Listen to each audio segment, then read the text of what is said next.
أعوذ بالله من الشيطان الرجيم. بسم الله الرحمن الرحيم. الحمد لله رب العالمين، والصلاة والسلام على أشرف الأنبياء والمرسلين وعلى آله وصحبه ومن تبعه بإحسان إلى يوم الدين. اللهم اجعل القرآن ربيع قلوبنا ونور صدورنا وجلاء أحزاننا واجعله حجة لنا في يوم القيامة، فلا تجعله حجة علينا في يوم القيامة. اللهم علمنا منه مما جهلنا وذكرنا منه مما نسينا، وارزقنا بتلاوته آناء الليل وأطراف النهار.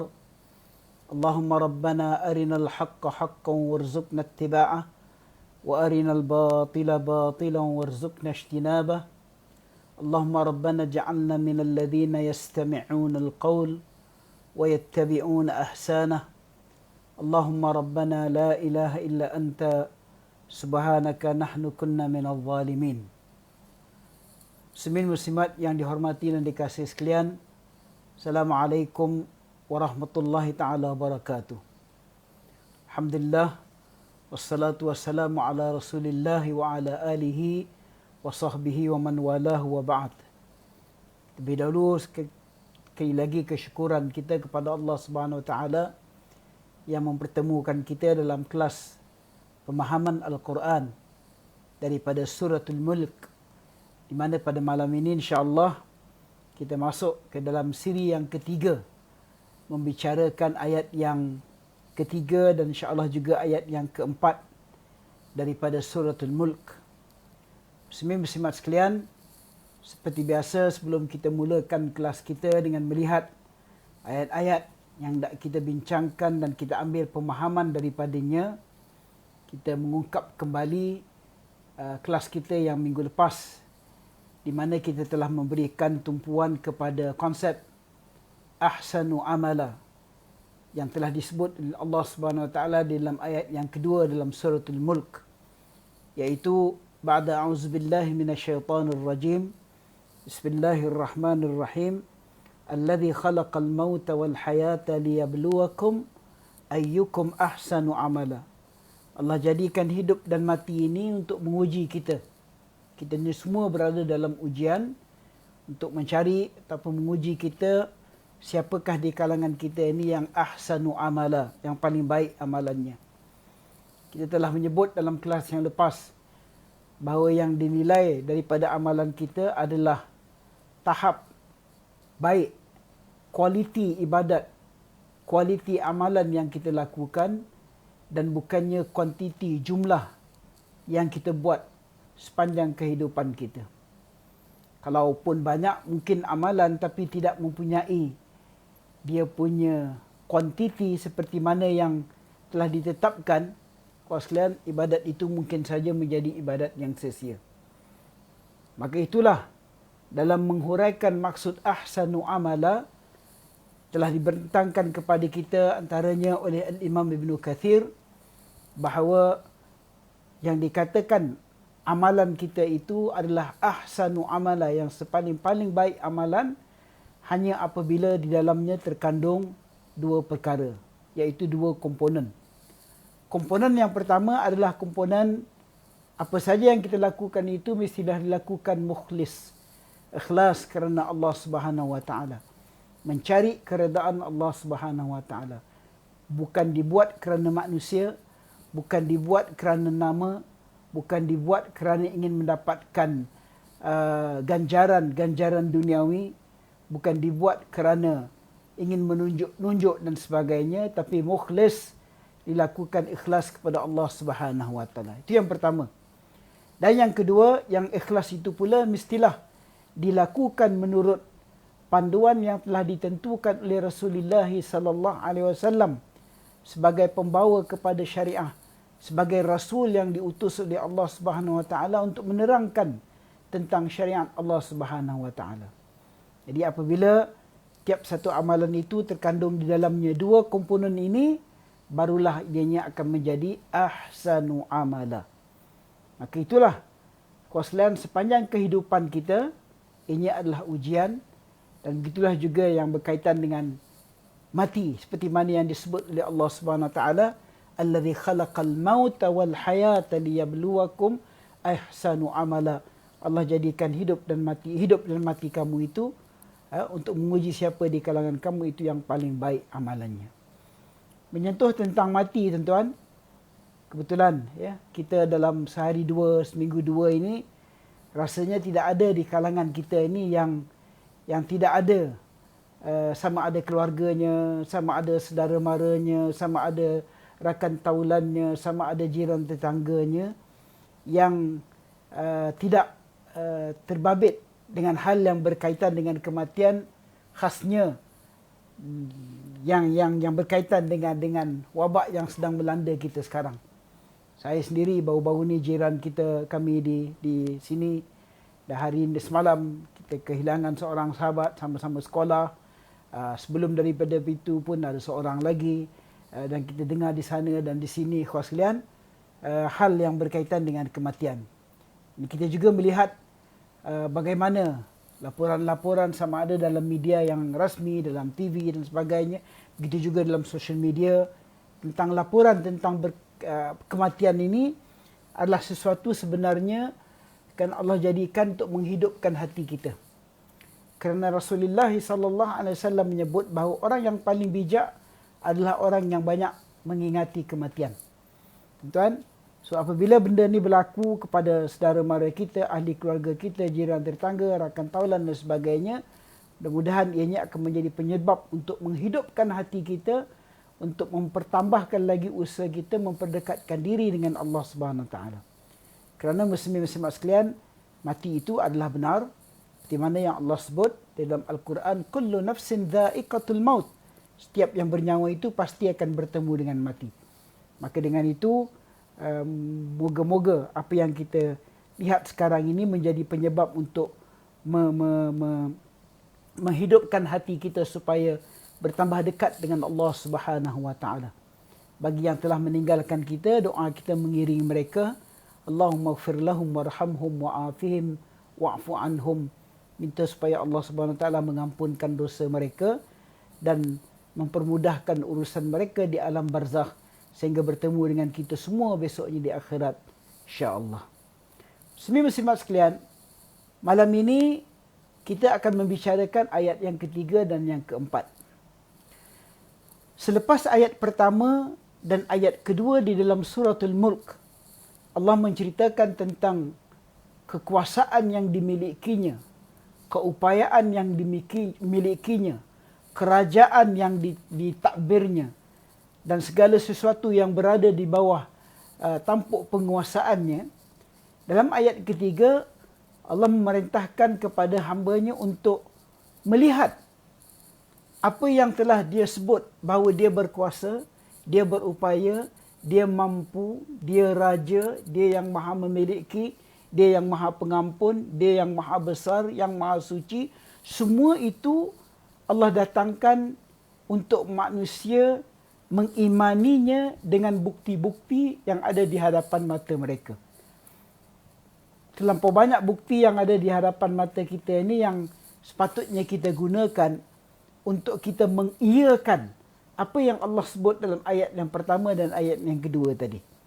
Maka itulah tuan-tuan, setelah memberitahu akan kudrat dan kekuasaan yang dimilikinya dengan sifat yang maha perkasa, maha pengampun, ayat-ayat seterusnya dalam suratul Mulk ini mengajak manusia untuk mengimani kekuasaan yang dimiliki oleh Allah Subhanahu Wa Taala dengan melihat ayat-ayat yang ada di hadapan mata kita, sama ada ayat yang jelas dapat kita lihat ataupun juga ayat-ayat yang Allah ceritakan di dalam Al-Quran itu tanda-tanda di alam gaib. Sebab ciri-ciri orang beriman, dia beriman dengan benda yang gaib. Tuan-tuan, ini yang membezakan antara kita dengan orang-orang yang kufur dengan Allah Subhanahu Wa Taala. Kita dengan orang kafir ni tuan-tuan, kalau di segi fizikal badannya sama aja. Dia pun ada dua mata, dia pun ada dua tangan, dia pun ada dua kaki. Dari segi gaya kehidupan sama saja. Dia pun pakai baju, kita pun pakai baju. kita mungkin lebih banyak duit daripada dia, dia mungkin lebih kaya daripada kita. Dari konteks itu sama je tuan-tuan. Tapi yang membezakan antara kita, mereka yang beriman dengan mereka adalah antaranya seperti mana yang disebut di dalam awal-awal surah Al-Baqarah, alladzina yu'minuna bil ghaib, mereka yang beriman dengan benda-benda yang gaib. Itu juga adalah merupakan kekuasaan Allah Subhanahu Wa Taala.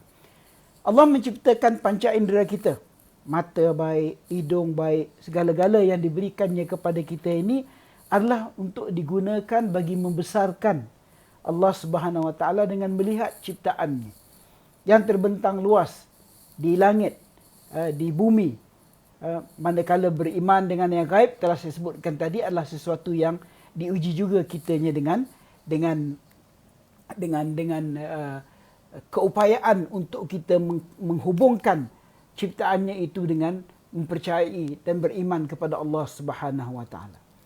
Muslimin-muslimat sekalian, bila kita baca suratul Mulk ini, dan apabila kita masuk kepada tahap ingin mengamati dan menghayati ayat-ayatnya, bukan hanya sekadar membacanya, insya-Allah kita dapat pahala, banyak pahala yang kita dapat apabila kita membacanya. Kita dah tahu dah membaca surah Al-Mulk ini akan menjadi penyinar sebagai obor yang akan menerangkan kubur kita. Ini akan menjadi munjiah, yang akan menyelamatkan kita di akhirat nanti. Tuan, apabila kita baca. Tapi seperti mana yang kita sedia maklum, kelas kita ini nak mengajak diri kita semua naik kepada tahap-tahap yang lebih daripada hanya sekadar membaca, tetapi nak cuba memahami isi dan cuba memahami ayat-ayat Allah Subhanahu Taala ini. Tetapi apabila kita cuba untuk menyelongkar, tuan, lebih dalam sedikit ayat-ayat dalam surah Al-Mulk ni, walaupun baru kita sampai kepada ayat yang ketiga, muslimin-muslimat sekalian, kita akan dapat merasakan kehebatan yang dimiliki oleh Allah Subhanahu Wa Taala. Waslian, contohnya malam ni kita akan membicarakan tentang langit.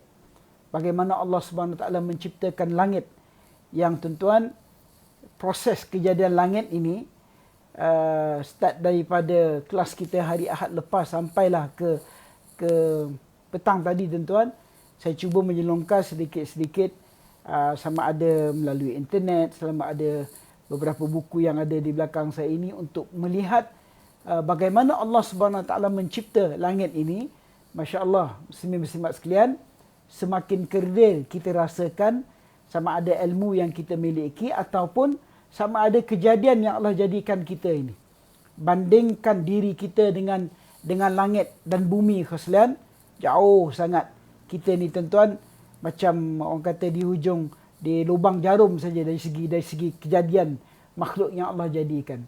Bandingkan kita dengan gunung ganang yang Allah ciptakan, bandingkan diri kita dengan laut, bandingkan dengan diri kita dengan segala yang Allah ciptakan, kita akan merasakan kekerdilan diri kita di hadapan Allah Subhanahu Wa Taala. Tu.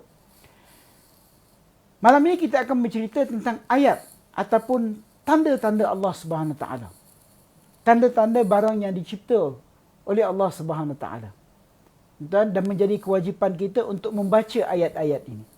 Tuan-tuan, saya rasa tuan-tuan pernah dengar, saya pun dah sebut bahawa ayat Allah Subhanahu Wa Taala ni ada dua. Satu ayat yang kita biasa tahu, bila kita sebut ayat Al-Quran lah.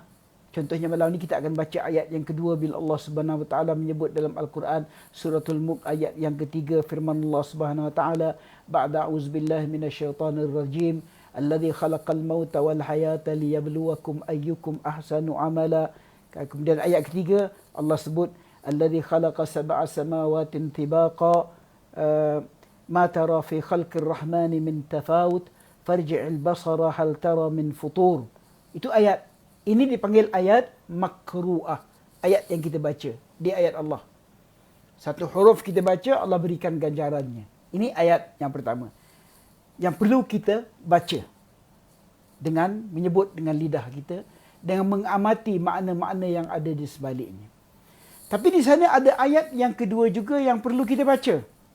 Yang disebut sebagai ayat manzurah. Ayat yang kita lihat dengan mata kita. Bila kita lihat kejadian langit dan bumi, tuan, kita akan sebut subhanallah. Kita akan sebut tabarakallah. Kita akan sebut masya Allah.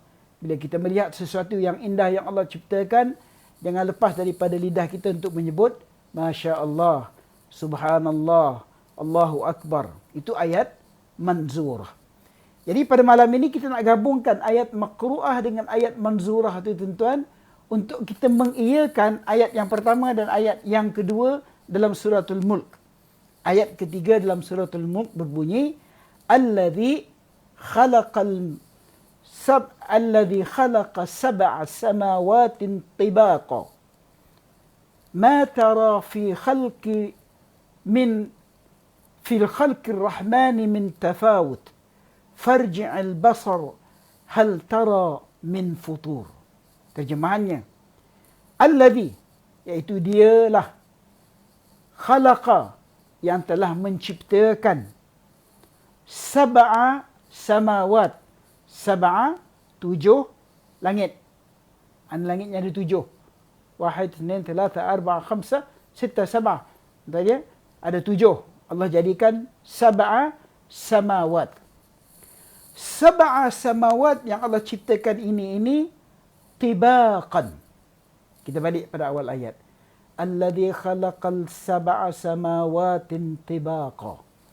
Allah Subhanahu wa taala, iaitu dialah yang khalaqa, yang menjadikan 7 langit yang berlapis-lapis.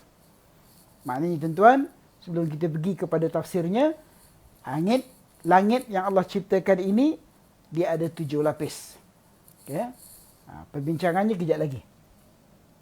Ini Allah sebut dalam ayat yang ketiga ini, ma tara fi khalqir rahmani min tafawut. Kamu sekali-kali tidak akan melihat pada ciptaan Tuhan yang Maha Pemurah itu sesuatu yang tidak seimbang. Maknanya, Allah dah sebut, Allah jadikan langit berlapis, 7 lapis. Yang kejadiannya, Masya Allah, bagi kita orang yang beriman, kawan langit Allah cipta 7 lapis. Sampai ke hari ni orang cari mana tiang yang support langit ni tak jumpa. Ataupun kalau ada cangkuk yang menyangkut langit ini kepada sesuatu yang atas pada langit pun tak jumpa. Langit ni khalaq, benda yang dicipta. Tuan, bila benda tu dicipta, tuan, seperti mana yang kita faham, benda yang dicipta, tuan, yang kita boleh lihat dengan mata kita, dan yang telah Al-Quran beritahu kepada kita ada 7 lapis, tapi sampai hari ini, tuan, kita lihat langit itu tidak punya tiang, tidak juga tali yang menggantungnya. Sebab tu Allah tanya, ma tara fi khalqir rahmani min tafawut. Kamu sekali-kali tidak akan melihat pada ciptaan Tuhan yang Maha Pemurah ini sesuatu yang tidak seimbang. Tuan-tuan, kita tengok di langit. Malam ni ke, pagi besok ke. Malam ni kalau lepas kelas ni, tuan-tuan tengok langit, tuan-tuan. Dengan bintang-bintangnya, dengan cahaya yang adanya, kawan sekalian. Pernah tak kita jumpa langit ni, tuan-tuan, terdapat keretakan di padanya. Sama ada kita tengok waktu siang ataupun waktu malam. Cari tang mana ada letak. Banding dengan rumah kita, tuan-tuan. 10 tahun je, dah mula leaking. 10 tahun je, dah kena buat maintenance. Tuan, macam mana mahal pun rumah yang sekalian, kan bila dia kena panas hujan, tuan, adalah masalah-masalah tertentu yang akan timbul. Tapi langit Allah Subhanahu Wa Taala yang Allah ciptakan sebegitu besar ini, belum pernah lagi kita dengar cerita orang pergi buat maintenance langit, tuan, sebab langit tu kekal. Langit tu merkah dan sebagainya. Baik, itu Allah sebut, hal tara fi khalqir rahman, ma tara fi khalqir rahman min tafawut. Ya. Farji'il basar hal tara min futur. Bukan itu saja. Allah sebut, maka lihatlah berulang-ulang, adakah kamu lihat sesuatu yang tidak seimbang pada langit yang diciptakan oleh Allah Subhanahu Wa Taala itu? Maksudnya, ada tak benda yang kita nampak macam tidak seimbang? Kalau dalam tafsirannya disebut dalam kitab-kitab tafsir, tuan-tuan, selalu yang digunakan adalah istilah itulah. Adakah kita pernah jumpa ataupun orang pernah berbicara tentang keretakan yang terdapat pada langit. Itu ayat yang ketiga. Kemudian dalam ayat yang keempat, firman Allah Subhanahu wa taala, "Thumma irji'al basara karrataini yanqalib ilaikal basar khasi'an wa huwa hasir." Kemudian pandanglah sekali lagi, nescaya penglihatan kamu akan kembali kepada kamu dengan tidak kamu menemukan sesuatu kecatatan pun, dan penglihatanmu itu dalam keadaan yang sukar. Maknanya, tuan-tuan, Allah SWT bukan sekadar dia suruh kita tengok sekali langit yang diciptakan. Tengoklah banyak kali. Ya. Thumma irji'al basar karratain. Kamu ulanglah tengok benda yang Allah ciptakan pada langit itu. Cubalah cari kalau ada terdapat sebarang kecacatan dan kecelaan pada barang yang diciptakan oleh Allah Subhanahu Wa Taala, sehingga kamu penat, sehingga kamu letih, sehingga kamu akan give up. Pasti kamu tidak akan jumpa sebarang kecacatan yang terdapat pada ciptaan Allah Subhanahu Wa Taala. Okey. Khuslan, Imam Ibn Kathir dalam mentafsirkan ayat, saya baca tafsiran Imam Ibn Kathir ya. Imam Ibn Kathir dalam menghuraikan perkara ini dalam dua kitab karangan Imam Ibn Kathir. Satu kitab tafsir yang setiap kali dalam kelas kita rujuk, yang namanya Tafsir Al-Quran Al-Azim. Satu lagi hasil karya Imam Ibn Kathir ini, tuan-tuan, sebuah kitab yang namanya Al-Bidayah wan Nihayah, iaitu permulaan dan pengakhiran. Kitab ni, tuan-tuan, kitab yang berpuluh jilid dia, tuan. Kalau dalam yang ada dekat saya ni lebih kurang dalam 15 jilid khasran dia. Dia menceritakan tentang bidayah, tentang permulaan kejadian. Bagaimana Allah mencipta, bagaimana kedudukan Allah, apa itu yang dikatakan arash, apa itu yang dikatakan langit, proses kejadian bumi, proses kejadian langit, proses kejadian air, proses kejadian tiap satu benda yang ada di atas muka bumi ini ditulis oleh Imam Ibn Kathir dalam kitabnya Al-Bidayah wan Nihayah. Dalam kedua-dua kitab ini, Imam Ibn Kathir menyebut bahawa Allah Subhanahu Wa Taala telah menyebut melalui firman-Nya bahawa Dia telah mencipta langit dalam keadaan bertingkat-tingkat, iaitu setiap satunya berlapis-lapis antara satu dengan lain. Tuan-tuan, kalau tuan-tuan baca kitab Al-Bidayah wan Nihayah ni, tuan-tuan, cerita pasal kejadian langit ni dah masuk ke muka surat yang dah berbelas-belas. Tuan, sebab sebelum tu dia cerita lagi tentang proses macam saya sebutkan tadi, malah diceritakan tentang hal-hal yang berkaitan dengan zarah, dengan atom, dengan sebagainya, tuan. Itu kita tak sentuh pada malam ni. Kita terus pergi kepada kejadian langit. Menurut Imam Ibn Kathir, Allah telah menyebut bahawa Dia mencipta langit bertingkat-tingkat, setiap sesuatunya berlapis antara satu dengan yang lain. Okey, itu para pertama kenyataan Al-Imam Ibn Kathir dalam mentafsirkan ayat ni. So sekarang kita faham, langit ni ada 7 tingkat. Maksudnya, so ini Al-Quran memberitahu kepada kita mengimani langit itu ada 7 lapis ataupun 7 tingkat.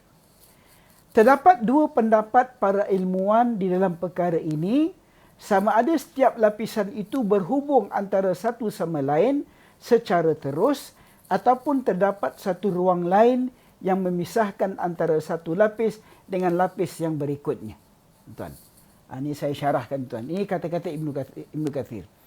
Cuma di kalangan ulama, dalam hal yang berkaitan dengan 7 lapis langit ini, tuan, ada 2 pendapat dalam mentafsirkannya.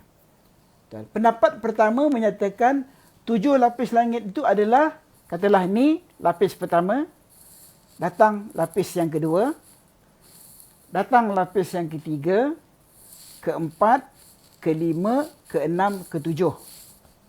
Dia bertingkat, step, macam kita susun batu bata. Yang pertama, yang kedua, ketiga, keempat, 5, 6, 7.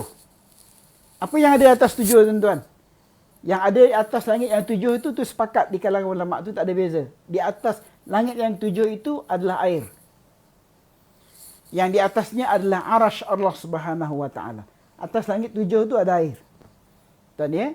Okey, tak apa, kita balik kepada langit ni. So pandangan pertama di kalangan ulama adalah langit tu dia bertaut antara yang pertama, kedua, tiga, empat, lima, enam, tujuh. Ya.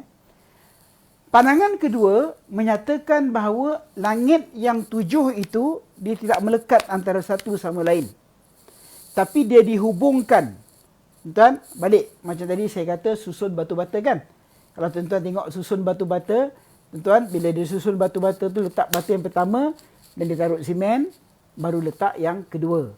Taruh simen, baru letak yang ketiga. Taruh simen, yang keempat. Dia berlapis tapi terdapat jarak antara yang pertama dengan yang kedua, ada satu jarak yang letak simen. Kalau yang saya rujuk yang batu bata pertama tadi yang jenis tak ada simen tuan. Yang letak atur saja, 7 tingkat. Yang ni pandangan kedua daripada ulama adalah langit itu dia 7 tingkat, dia 7 lapis, tapi terdapat jarak antara yang pertama dengan yang kedua. Okey. Persoalan yang dibincang di dalam kitab-kitab tafsir adalah berapa jarak antara langit dan antara bumi dengan langit. And then lapis yang pertama, and then langit yang kedua, and then lapis yang kedua, and then langit yang ketiga. Tuan, saya pakai pandangan seperti mana yang disebut oleh Al-Imam Ibn Kathir, pendapat yang rajih, yang sahih daripada kalangan ulama adalah langit yang berhubung, tuan-tuan, yang 7 lapis itu dia bertingkat antara satu sama lain, tetapi di antara tiap satu langit itu ada satu space. Dalam sains dipanggil pause, tuan ya. Dia ada satu pause. Ya. Baik. Ada hadis Nabi sallallahu alaihi wasallam, sahabat bertanya tentang hal ataupun Rasulullah SAW mendidik para sahabat tentang langit ini. Pendapat kedua adalah pendapat yang sahih, iaitu kata Imam Ibn Kathir, pendapat yang kedua adalah pendapat yang sahih, iaitu pendapat yang kan stack langit itu antaranya ada space. Ya. Pendapat kedua adalah yang sahih seperti mana yang telah dijelaskan daripada hadis Abdullah bin Umairah daripada Al-Ahnaf daripada Al-Abbas bahawa Rasulullah sallallahu alaihi wasallam telah bersabda, adakah kamu semua mengetahui berapa jarak antara langit dan bumi? Rasulullah SAW dengan sahabat, Rasulullah tanya para sahabat, kamu tahu tak berapa jarak antara bumi dengan langit ni? Berapa jarak dia?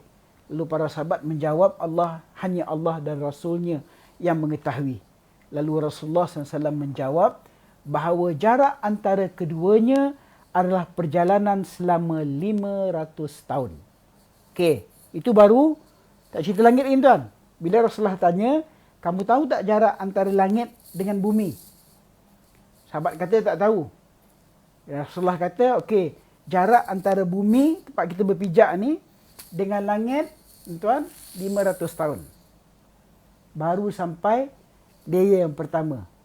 Dan zaman Rasulullah SAW pun diukur jarak itu dengan tahun. Dia tak pakai kilometer, dia tak pakai miles, tuan, dia pakai tahun. Maksudnya, maknanya daripada bumi nak sampai ke langit 500 tahun perjalanan. Okey, di kalangan ulama tafsir pun bincang lagi. 500 tahun tu tahun macam mana? Tahun macam kita yang 365 hari, yang 12 bulan, ataupun tahun yang mengikut bacaan dan kiraan Allah SWT, Allahu a'lam. Maknanya tuan-tuan, perjalanan daripada bumi ke langit yang pertama itu mengambil 500 tahun. Okey. Maknanya jauh langit ni. So yang kita nampak ni, yang warna biru ni, kalau yang warna putih tu tak apalah awan, tuan-tuan. Yang kita nampak tu, tuan-tuan, sudah pernahkah sudah sampai ke manusia untuk mengukurnya? Ataupun sudah sampai ke manusia meneroka alam yang disebut langit yang pertama tersebut? Sekarang ada rombongan kan, pergi space kan? Bos Amazon baru pergi space, tuan.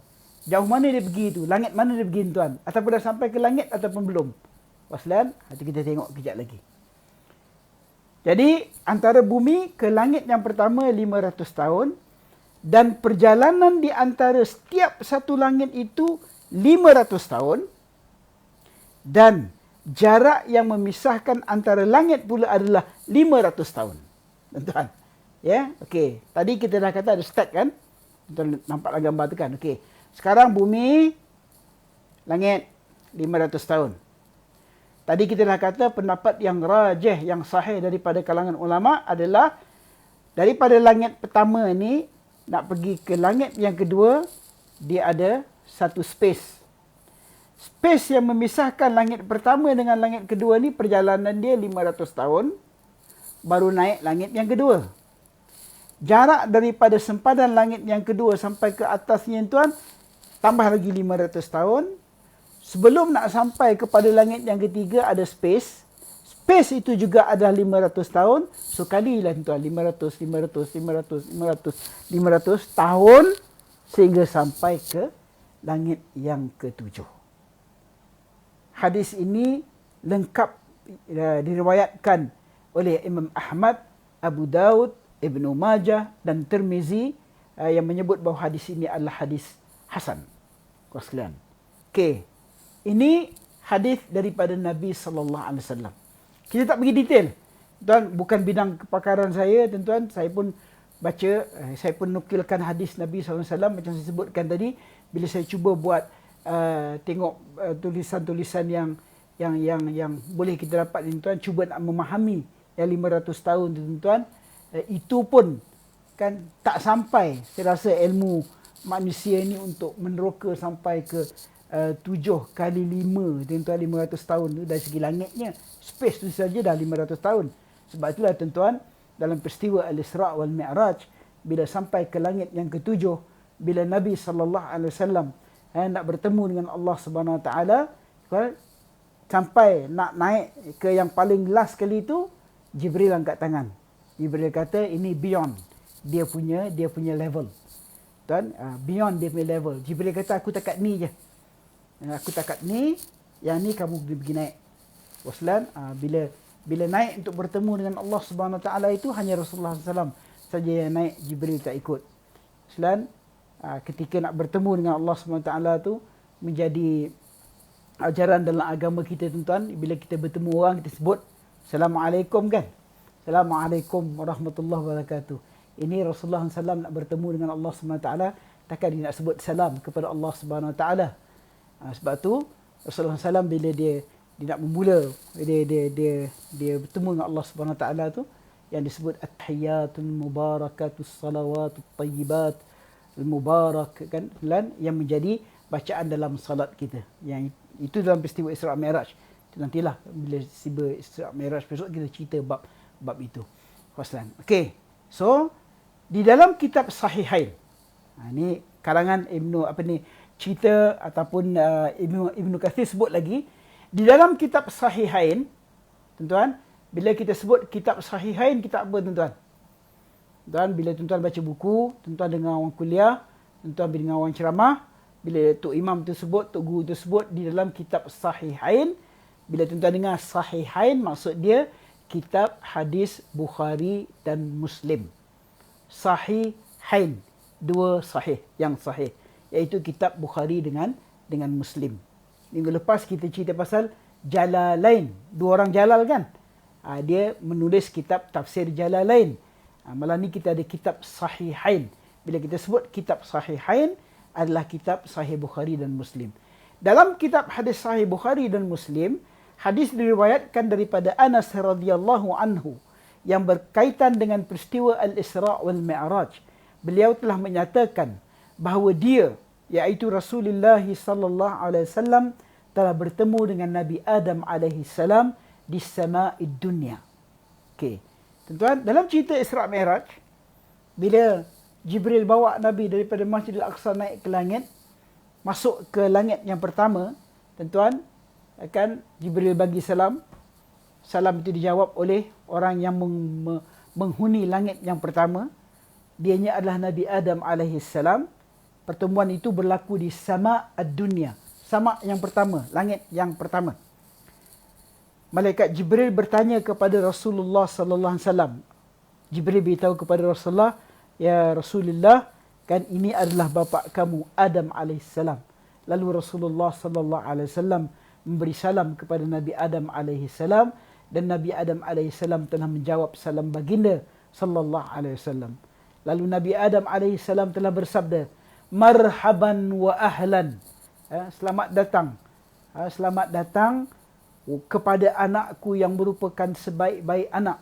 Lalu kemudian ya Rasulullah sallallahu alaihi wasallam telah naik ke langit yang kedua, dia bertemulah dengan semua langit kedua dia jumpa dengan Nabi ni, langit ketiga dia jumpa dengan Nabi ni, dan sampai dia jumpa dengan Nabi Ibrahim, Nabi Isa dan seterusnya tuan, sampai langit yang ketujuh. So hadis ini membuktikan langit itu ada stack. Tuan, stacknya ada 7. Tiap satu stack itu dia ada space antara satu sama lain. Oslan. Ini yang kita nak balik pada ayat yang ketiga tadi. Tuan, ayat ketiga tadi kata apa? Oslan.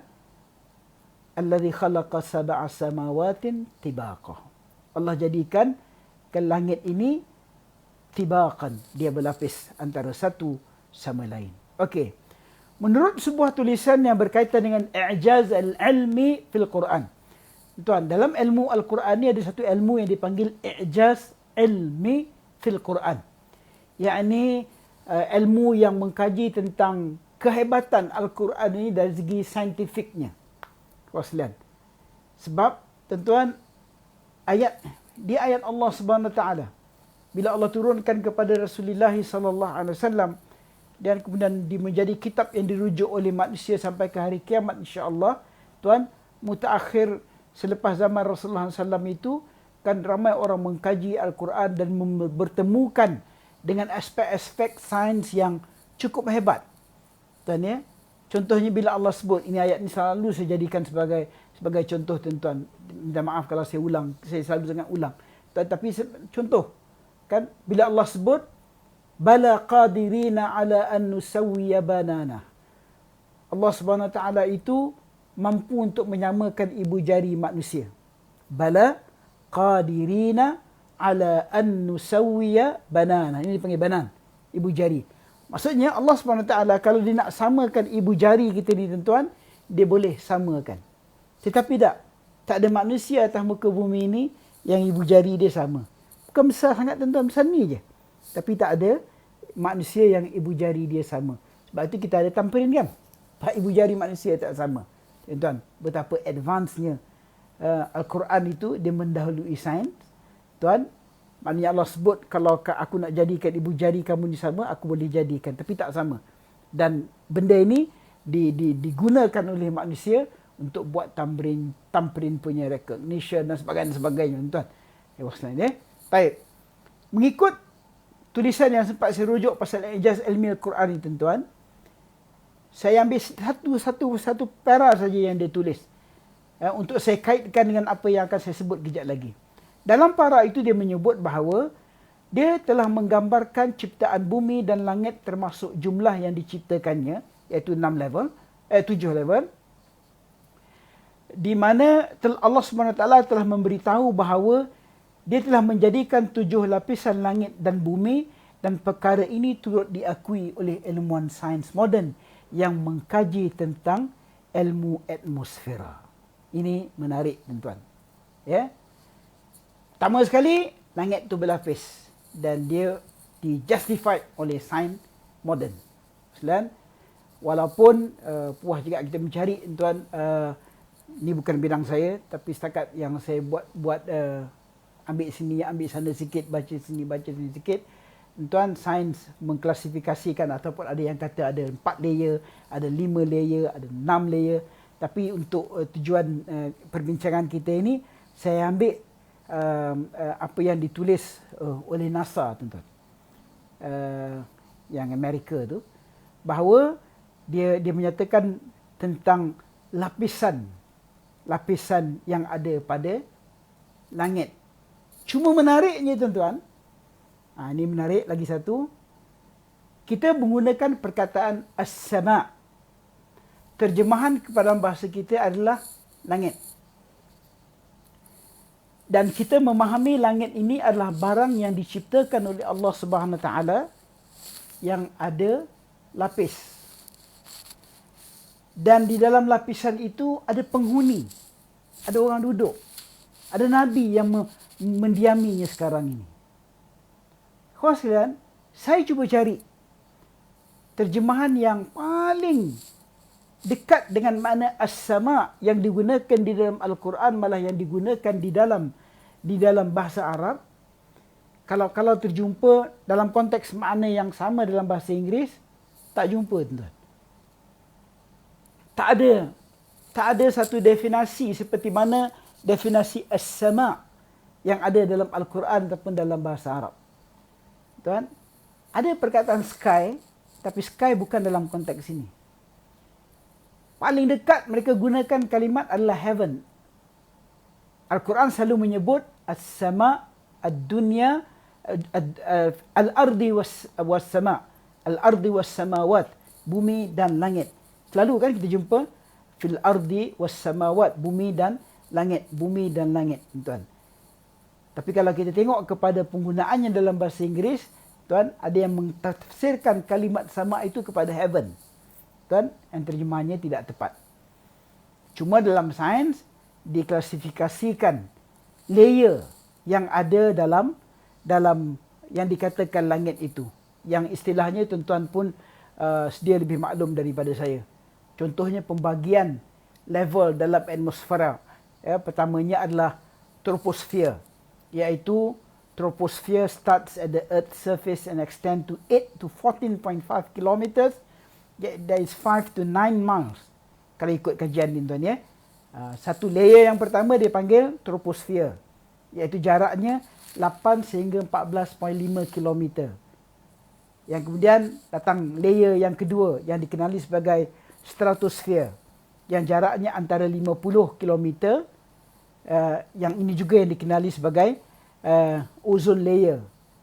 Kemudian level yang seterusnya mesosfer, yang jaraknya 85 km. Kemudiannya ada thermosfer, dia extend sampai 600 km. Kemudian ada ionosphere, is an abundant layer of electrons and ionized atoms and molecules that stretches from about 48 kilometers above the surface of the earth of space, sebagainya. Kemudian layer yang seterusnya adalah exosphere. This is the upper limit of our atmosphere. Yang paling tinggi sekali mengikut kajian dia adalah exosphere, yang extend from the top of the thermosphere up to 10,000 kilometers, kan, sampai ke yang paling tinggi. Kawan sekalian, ini layer yang dibuat oleh sains ataupun yang dikaji oleh sains. Tuan, okey.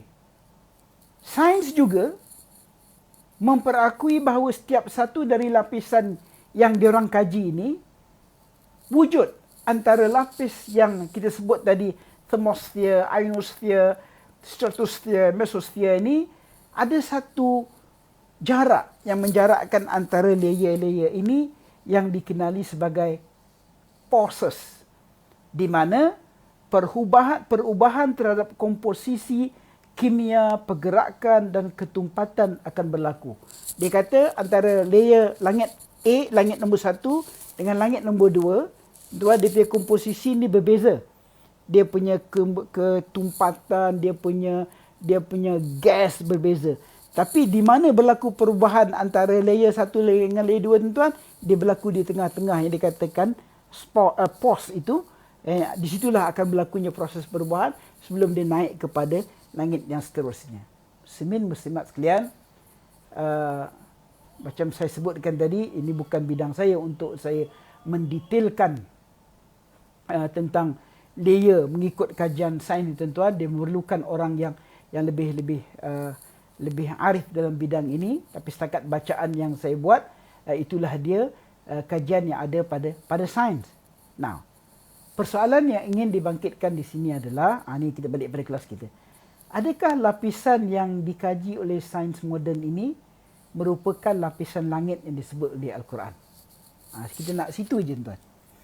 Sains pun dah buat kajian, langit tu berlapis. Quran kata 7 lapis.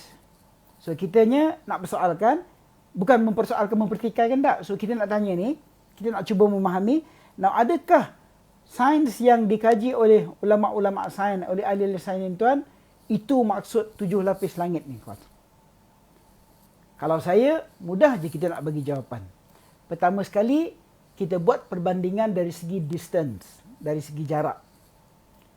Tadi Rasulullah sallallahu alaihi wasallam menyebut jarak antara bumi dengan langit yang pertama 500 tahun. 500 tahun travelling. Ni kena calculate tuan-tuan. Saya tak sempat nak calculate ni. Maknanya macam mana cara nak calculate ni? Perjalanan 500 tahun. Berapa kilometer tu? Kita jalan sehari semalam pun, kalau kita naik kereta dari sehari semalam lah, kalau kita start daripada KL ni dengan keadaan tak ada jam, kalau setakat 4 jam kita boleh sampai Alustar. Bawa kereta 4 jam, 5 jam lah. Boleh sampai laju sangat kot. 5 jam ni. 6 jam lah kita boleh sampai Alustar. Maknanya kalau kita naik lagi 6 jam, kita dah boleh masuk Siam. Tambah lagi 6 jam dah lepas sampai ke mana? Sampai ke Bangkok dah kot. Tambah lagi 6 jam agaknya mungkin dah sampai, Allahuakbar, mungkin dah sampai Chiang Mai. Dan maknanya dalam 24 jam tu, ni jarak dia lebih kurang berapa kilometer? Berapa puluh ataupun berapa ratus kilometer. Kalau naik kereta. Waslian. Bila Rasulullah SAW mengukur jarak antara bumi dengan langit itu dengan distance yang semacam itu, maknanya benda tu jauh. Bagi orang yang tidak beriman, di sinilah dia akan pertikaikan. Dah kalau jauh, macam mana kamu wahai Muhammad nak claim kata kamu travel daripada Mekah pergi ke Masjidil Aqsa, naik ke langit, patah balik dalam masa 1 malam. Kawan sekalian, kerja Allah Subhanahu Wa Taala ni, perjalanan Isra' Mi'raj itu tuan, walaupun dalam konteks tempoh masa kitanya dia berlaku kurang daripada 24 jam, tapi ini kun fayakun. Ini kerja Allah Subhanahu Wa Taala tuan, yang bawa Nabi sallallahu alaihi wasallam naik sampai ke langit yang 7, sampai bertemu dengan Allah Subhanahu Wa Taala, sampai satu tempat yang macam saya sebutkan tadi, Jibril pun angkat tangan tak boleh bertemu dengan Allah Subhanahu Wa Taala. Muslimin-muslimat sekalian. Okey, maknanya kalau kita tanya soalan, adakah layer-layer yang disebut oleh sains dengan nama-namanya tadi, saya ulang balik semula tadi tuan-tuan, nama-namanya di troposfer lah, stratosfer lah, mesosfer, thermosfer, ionosfer, exosfer, tuan, adakah itu 7 lapisan langit yang Allah sebut dalam Quran? Bagi saya bukan. Allahu alam, bagi saya apa yang sains dah buat kajian ni tuan-tuan, mungkin hanya dia kaji layer-layer yang terdapat antara bumi sehingga ke langit yang pertama. Itu pun tak lepas lagi. Dan jauh lagi, kawan-kawan. Tanpa menafikan peranan sains tuan, kita ucap terima kasih. Maknanya sains cuba explore, tapi tuan-tuan, dalam konteks kita nak kaitkannya dengan ayat yang kita baca ini, ayat Allah Subhanahu Wa Taala ni Allah beritahu, ilmu kamu sampai situ je. Kamu tak boleh nak lepas lagi. Kamu tak boleh lepas lagi nak sampai ke waslan. Macam mana kita nak menggambarkan di atas langit yang 7 tu ada air? Tuan, yang kalau saya dengar ada satu kuliah daripada seorang tok guru, dia ceritakan bahawa air yang duduk di atas langit yang 7 itu lebih besar dia punya jarak, dia punya saiz daripada seluruh laut-laut yang dihimpun di atas muka bumi ini. Sebab bumi kita bulat, tuan, kan? Bahagian tertentu daripada bumi kita ini adalah tanah, hanya peratusan tertentu yang dipenuhi oleh air. Kemudian bumi kita ini diselaputi oleh langit yang menyelaputinya. Demikian dia dalam bentuk begitu tuan, tapi di atas itu ada air. Waslan, bila tak sampai ilmu kita untuk mencakup ataupun untuk mengkaji tuan-tuan, kita sebut je lah subhanallah. Kan? Allahu Akbar. Amantu billah, radina billahi rabba, wa bil islami dina, wa bi Muhammadin nabiyyan wa rasula. Baik itu saya tuliskan di sini. Sekiranya dibandingkan dengan hadis yang disebut oleh Al-Imam Ibn Kathir ketika menghuraikan tentang lapisan langit yang 7 itu, terdapat perbezaan yang jelas dengan apa yang disebut oleh sains moden. Walaupun sains menyebut tentang lapisan langit dengan wujudnya pulses tadi, jarak tadi antara lapisan-lapisan langit itu, tetapi jarak antara setiap satu langit itu adalah terlalu jauh jika tidak dibandingkan dengan apa yang disebut oleh Rasulullah sallallahu alaihi wasallam. Dengan 7 lapisan langit yang dicipta oleh Allah Subhanahu Wa Taala adalah jauh lebih luas dari apa yang telah dicapai oleh manusia. Pemahaman utama yang perlu diambil daripada ayat ini adalah Allah lah melalui kekuasaannya yang memiliki dan menjadi dan menciptakan seluruh alam. Ciptaannya adalah penuh dengan kesempurnaan tanpa cacat cela seperti mana yang disebut melalui firman-Nya dalam ayat yang seterusnya dalam suratul Mulk, ma tara fi khalqir rahmani min tafawut. Ini kita masuk ayat yang ketiga. Kamu sekali-kali tidak melihat pada ciptaan Allah yang Maha Pemurah itu sesuatu yang tidak seimbang. Tapi carilah kelemahan yang ada pada Allah SWT itu. Dan berimanlah saja dengan apa yang telah ditentukannya. Berimanlah saja dengan apa yang telah diarahkannya. Yakinilah sahaja bahawa Dia yang Maha Penguasa. Dia yang Maha Menjadikan. Dia yang menghidupkan dan Dia yang mematikan. Dan Dia yang akan menghidupkan kita semula, tuan, untuk cek siapa di antara kita ni yang ahsanu amala, dan untuk dia cek untuk kita pastikan kita dapat status ahsanu amala itu, dia suruh kita kaitkan diri kita ni dengan alam. Tuan, so malam ni ke, sebab nanti minggu depan kita akan cerita pasal masabih. Allah hias langit ni dengan masabih. Masabih ni misbah, macam lampu. Kita tengok kat langit tu kan, bila Allah hias dengan lampu, dengan sinaran, tuan, yang Allah jadikan, ada sebab Allah jadikan lampu ni, antaranya rujuman lisyayatin. Apa maksud bila Allah jadikan kawakib, bila Allah jadikan bintang, bila Allah jadikan sinar-sinar yang ada di atas langit tu, apa yang dimaksudkan dengan rujuman lisyayatin, yang menjadi rejaman kepada syaitan? Itu minggu depan. Tuan, malam ni ceritanya lebih kepada langit. Tengok pada langit, ma tara fi khalqir rahmani min tafawut, kata Allah SWT, kamu sekali-kali tidak akan dapat melihat pada ciptaan Allah yang Maha Pemurah itu sesuatu yang tidak seimbang. Maka itu Ibn Kathir sekali lagi dalam tafsirnya menyebut bahawa ayat ini membawa erti, pandanglah ke langit dan bumi, mana tadi? Pandanglah kepada langit dan lihatlah baik-baik. Apakah kamu melihat padanya sesuatu yang tercela, kekurangan, kelemahan dan sebarang keretakan? Ibn Abbas, Mujahid, Ad-Dhahhak, Al-Thawri dan lain-lainnya telah mengatakan sehubungan dengan makna firman Allah SWT tadi, yang menyuruh kita untuk melihat berulang-ulang, untuk melihat adakah sesuatu yang tidak seimbang, adalah sesuatu yang kalau ikut ahli tafsir ni, kita cuba kamu tengok ada letak tak dekat langit ni, tang mana kurangnya, cuba beritahu. As-Sa'di, seorang lagi tuan, menyatakan bahawa sehubungan dengan makna ayat tadi, iaitu jika terdapat di sana sebarang lubang-lubang yang boleh mengakibatkan sebarang kebocoran. Dan Ibn Abbas dalam satu riwayat menyebutkan bahawa makna futur adalah kalau terdapat sebarang rekahan yang ternganga. Muslimin, muslimat yang dihormati sekalian. So, itu ayat yang kita nak bincang pada malam ni. Apa pemahaman yang kita nak ambil?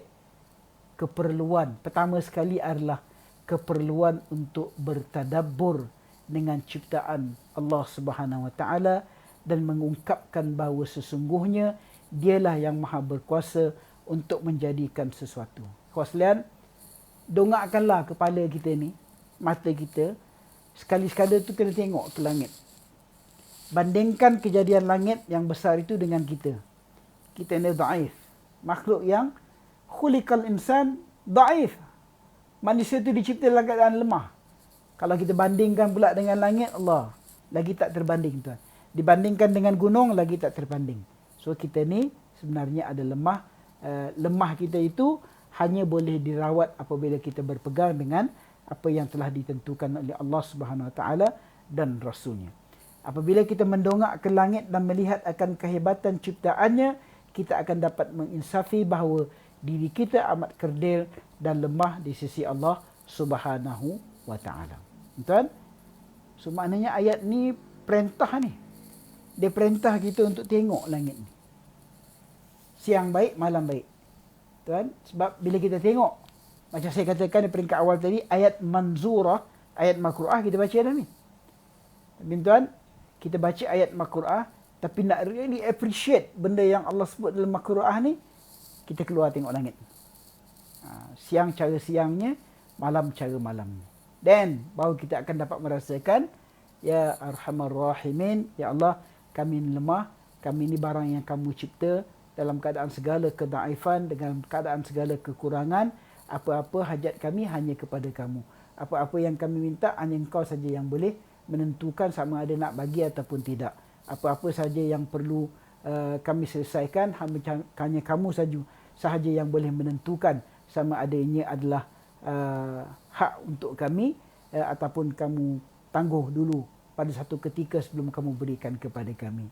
Khawas sekalian, muslimin-muslimat sekalian, ini benda yang boleh meningkatkan iman kita. Bila kita lihat ayat Allah Subhanahu Wa Taala. Tuan, bila kita lihat Allah Subhanahu Wa Taala hantar satu je tentera dia, nama COVID ni tuan. Habis satu dunia jam kan? Kan? Itu tentera Allah Subhanahu Wa Taala. Bandingkan pasal diri kita dengan makhluk yang namanya COVID ni tuan. Kan yang virus yang kita tak nampak, tapi dia boleh jamkan satu dunia. Begitulah lemahnya manusia ini dengan barang yang dicipta oleh Allah Subhanahu Wa Taala. So nak menyelamatkan kita daripada serangan-serangan yang macam ni, pertamanya kita kena balik mengadu kepada yang menciptakan benda yang besar dan benda yang kecil, itu Allah Subhanahu Wa Taala. Aspek sains jangan kita lupa. Hal-hal yang berkaitan dengan usaha dalam bentuk sains, dalam bentuk perubatan, dalam bentuk vaccination, dalam bentuk intuan, itu kita buatlah. Itu fa idza azamta fatawakkal 'ala Allah. Selan buatlah yang kena vaksin lah. Tuan, kalau yang dah habis dos tu, habiskanlah, yang belum tu selesaikanlah. Tapi selepas itu tuan, selepas usaha dalam bentuk itu kita buat dan kita tawakal. Baru boleh kita tawakal dan kita berdoa pada Allah Subhanahu Wa Taala. Kalau tak ada usaha tuan, nak bertawakal saja, ia tidak akan mendatangkan manfaat. Doa tawakal ini yang terbaiknya adalah doa dan harapan kita kepada Allah Subhanahu Wa Taala. Muslimin muslimat rahmat sekalian, itu kelas kita pada malam ini yang menceritakan tentang kejadian langit. Tuan, pasti kita tidak berlaku adil pada topik ni tuan. Sebab topik ni luas. Pasti juga kita tidak berlaku adil kepada penghuraian hal-hal yang berkaitan dengan langit, sama ada dari segi aspek Al-Quran dan tafsirannya, apatah lagi dari segi aspek sainsnya yang bukan pun bidang saya. Tapi macam saya sebutkan tadi, saya kumpulkan sedikit-sedikit maklumat ni untuk kita lihat dan kita adjust. Kita lihat di mana yang harus kita ambil angle-nya, tidak lain tidak bukan dalam rangka kita untuk memperkukuh iman kita kepada Allah Subhanahu Wa Taala. Terima kasih kepada semua yang mengikuti kelas kita ini. Terima kasih kepada sekali lagi kepada host utama kita, iaitu Raudatul Quran di Bandar Puteri Bangi, dan juga kepada channel Melaka Hari Ini yang telah bersama dengan kita untuk sekian lama. Terima kasih kepada bosnya, Datuk Jalil Hamid, dan tim dia yang menyiarkannya. Terima kasih kepada Datuk Sulaiman yang merupakan tuan punya kepada Raudah Al-Quran. Terima kasih kepada semua rakan-rakan kos sekalian, sama ada dari yang saya tengok ni, yang tengok di Malaysia ataupun daripada luar, untuk mengikuti perbincangan kita ini. Mudah-mudahan ada manfaatnya bagi kita semua. Aqulu qawli hadha wa astaghfirullah li wa lakum. Wassalamualaikum warahmatullahi taala wabarakatuh.